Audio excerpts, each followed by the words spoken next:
Olá, pessoal da Fisiologia Humana para o curso técnico de enfermagem e outras áreas da saúde para os demais cursos técnicos. Hoje estamos na nossa 8ª videoaula da Fisiologia Humana, ainda trabalhando em Fisiologia Geral, e a nossa 4ª parte de compartimentos de líquidos orgânicos. Na primeira parte, nós discutimos como é que os líquidos se distribuíam em diversos compartimentos, e o percentual deles, compartimentos e meios, percentual, as variações entre homens, mulheres, obesos, desnutridos, jovens, crianças e idosos. Na segunda, nós discutimos o perfil da água do intracelular e do extracelular, do intersticial e do intramuscular, e suas excepcionalidades, a composição ânica básica que predominavam, né? E na aula anterior, que foi a terceira, nós ficamos discutindo o balanço hídrico normal e ponto positivo, ponto negativo, consequências, que pode produzir uma coisa ou outra, né? Discutimos isso. Bem, hoje, na nossa 4ª aula, nós vamos falar sobre a troca capilar, né?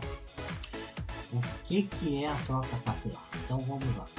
A troca capilar ela se dá da seguinte maneira.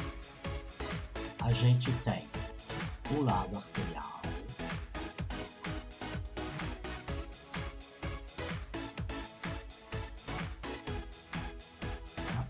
artérias, arteríolas, esfíncter pré-capilar, meta-arteríola. Aí nós temos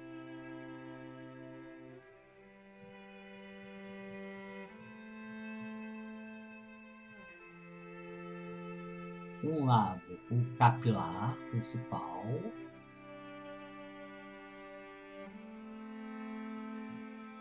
aí continua, o capilar deságua onde? Na vênula que vai para as veias, tá? Peraí.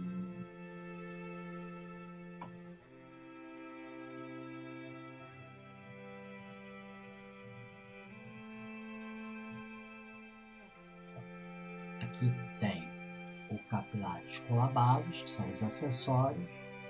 Eles só abrem quando há necessidade, geralmente estão fechados. Se todos os capilares acessórios abrirem, o sangue escoa tudo para ali, não tem cabeça de pressão para ir para a vênula, não vai para o coração e a pessoa morre chocada, né? O choque é quando a troca capilar, de maneira generalizada ou na maior parte do corpo, não está levando os nutrientes e recebendo as escórias, levando os elementos pesticidas, reguladores, nutrientes, células de defesa, e não estão trazendo as escórias, e isso gera um choque. Tem várias causas que vamos estudar na cardiovascular. Então vamos lá, a gente tem aqui, o sangue vem aqui, e tem uma pressão chamada de pressão hidrostática no lado arterial, que é em torno de 37 milímetros de mercúrio. Essa pressão, a água choca no vaso arterial, da artéria, arteríola, da meta-arteríola, ali não tem poros, ela não sai. E esse choque gera uma pressão que contribui até com a pressão arterial. Mas aqui estamos falando da pressão do choque da água querendo se expandir. Do lado de fora também tem água, tem até mais água fora do intestino do que dentro do vaso. Mas o intestino é amplo, então o choque, o movimento da água é menor. Então a pressão hidrostática do intestino ela é bem menor, ela é de 1 a 2 milímetros de mercúrio, muito menor. Enquanto que a água dentro do vaso quer colocar água para fora do vaso, mas não tem poros desse lado arterial e não consegue colocar, a pressão hidrostática do intestino, apesar de menor, quer se expandir para cima do vaso. Mas pela artéria arterial, esse lado aqui, ele não vai conseguir nada porque não tem poro. Muito bem. E existe também proteínas nos vasos que não passam pelos poros dos vasos. Nós já vimos lá no compartimento que nós já vimos, né, que para trocar líquido e elementos do intestino para o vaso, do vaso para o intestino, nós temos poros nos capilares, que são fenestrações desenhadas, né? Tem uma pilastrinha entre as células endoteliais que permitem a passagem de água, íons, material ali. A gente já viu isso quando estudamos lá aquela efeito Donald, estão lembrando lá, né? Bem no início lá nas funções celulares, né? Então quando estudamos efeito Donald, né? Estudamos essa situação, transporte, né? Que havia os transportes para fazer as trocas, né? Enfim. E aí, na artéria e na arteríola não tem poros, mas nos capilares tem. Porém, as proteínas não passam. Na maioria dos poros dos capilares, ela não passa, fica presa. E aí ela exerce uma pressão chamada pressão oncótica do plasma ou coloidosmótica. Pressão oncótica do plasma, coloidosmótica do plasma, é exercida pela proteína que, não saindo pelos poros, ela puxa água para ela.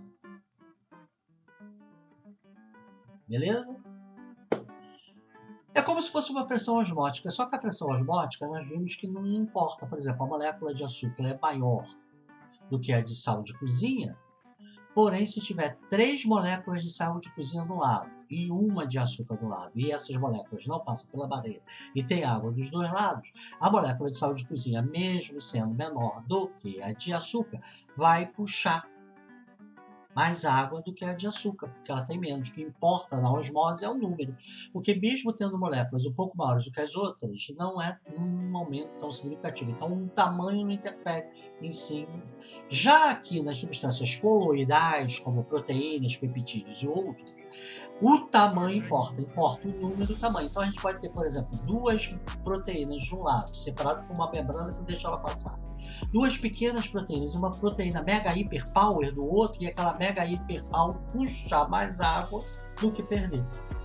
Agora imagina que, então por isso que não é chamado de pressão osmótica, assim, coloidosmótica, que é a forma com que as substâncias coloidais, como peptídeos, proteínas e aparentados, conseguem atrair água. É semelhante à pressão osmótica, mas o tamanho dela, a superfície dela também atrai. Tá? Quando ela não consegue passar por difusão para se equilibrar, ela puxa água para aquele local.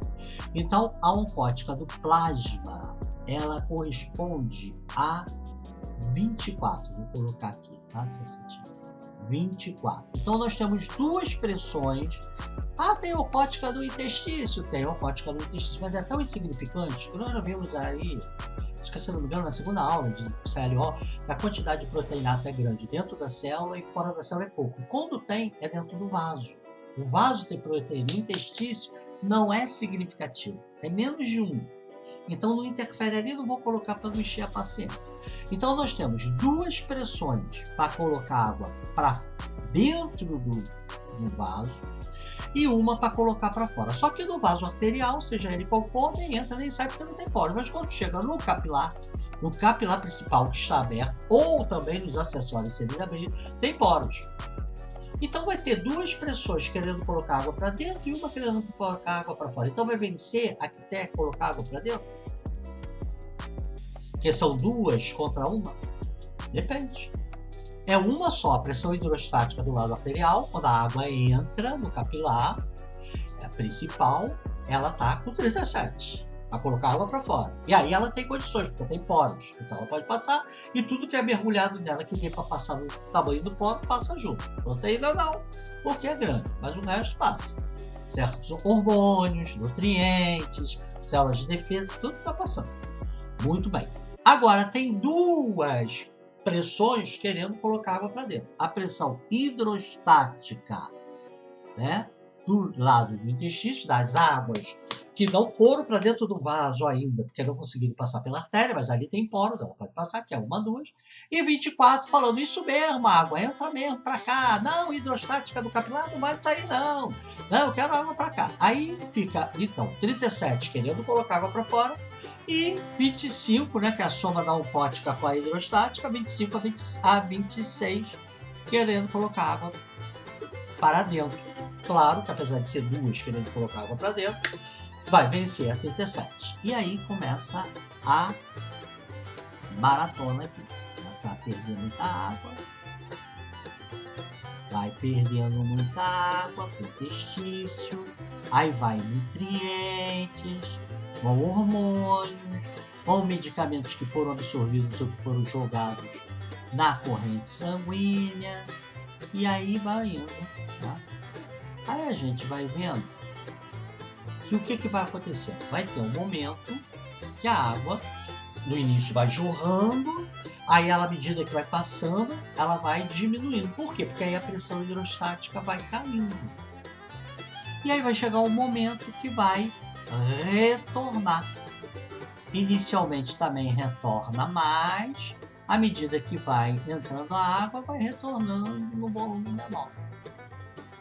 Se a gente for observar aqui,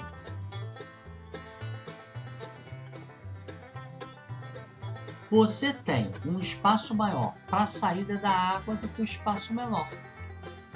Quando a água volta com hormônios, também por aquele setor, lixo, escórias, medicamentos injetados, ou que chegou no intestino, não importa. Mas ela vai menos. Então, sai muito mais água do que volta. Por quê? Porque acabou o espaço do capilar. Mesmo que se abrir os acessórios, bem, o acessório vai sair mais, também vai absorver mais, vai. E aí, se isso é verdade, o que nós temos aqui? Se isso é verdade, o que nós vamos ter? A água, quando entra na vênula, através da corrente sanguínea, a vênula e a vena é semelhante no que se refere a poros à artéria, não tem poros. Então ali já não consegue passar mais nada. Bem, se saiu mais água, entrou 37, saiu mais água do que retornou, a pressão hidrostática da vênula não pode ser 37. Se foi 37, isso daqui, tudo que eu escrevi é falso. O que saiu foi o mesmo que voltou. Então é falso. E não, isso daqui foi mal desenhado. Sei que está muito mal desenhado, mas está pior ainda. Ele está demonstrando que saiu muito mais do que saiu. Então vamos ver qual é a pressão hidrostática no interior do vaso, tá vendo? Tem a água se chocando também, tal como a arterial capilar, querendo sair, mas diferente, igual a da arterial, mas diferente do capilar, não consegue sair porque não tem poro. Aí ela é de 17 milímetros de mercúrio. mmHg, que é essa. Então, se saiu 37, saiu tudo, e não voltou tudo, a ponto de ser 17, quando ela voltar aqui, vai ser 37? Vai continuar sendo 37?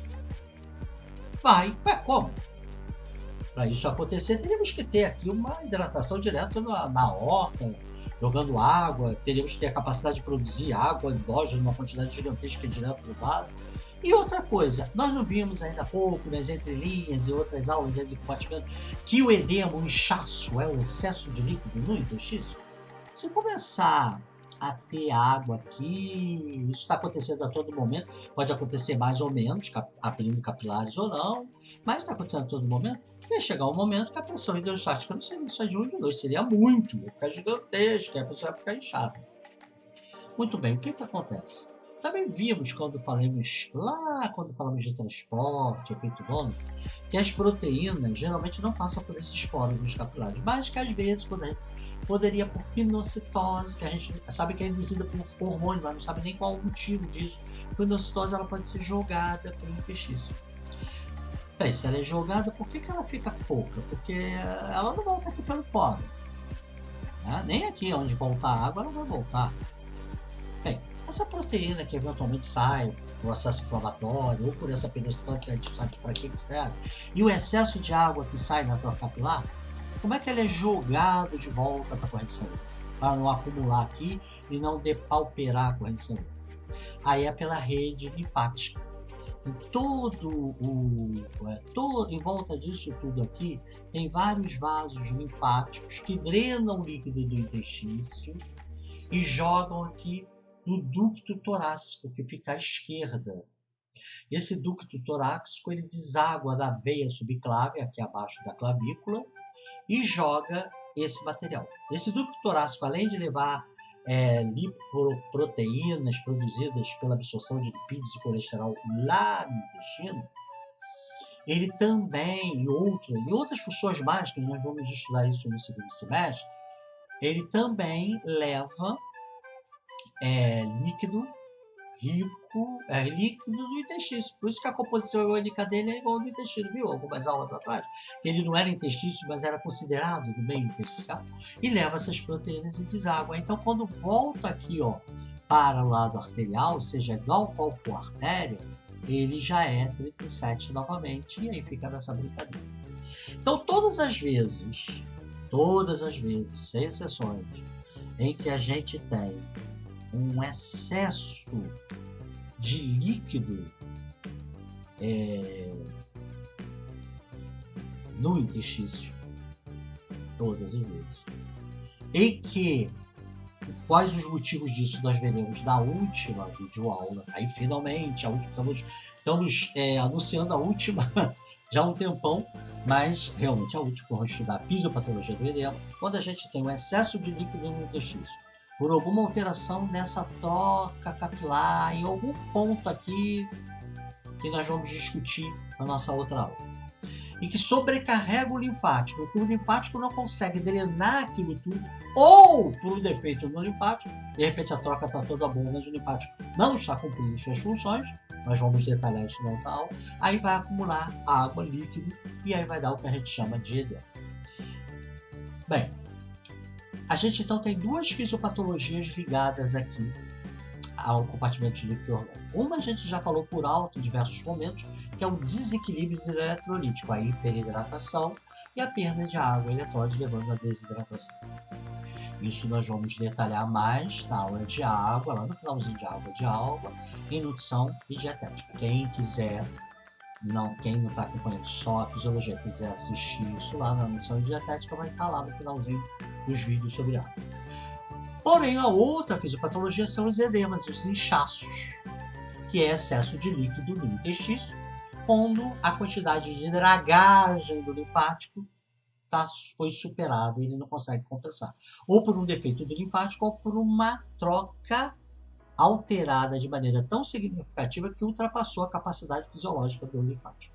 Aí gera o edema, e esse edema nós vamos discutir no nosso próximo encontro. E o último, o compartimento de líquidos orgânicos, mas não da fisiologia. Até lá!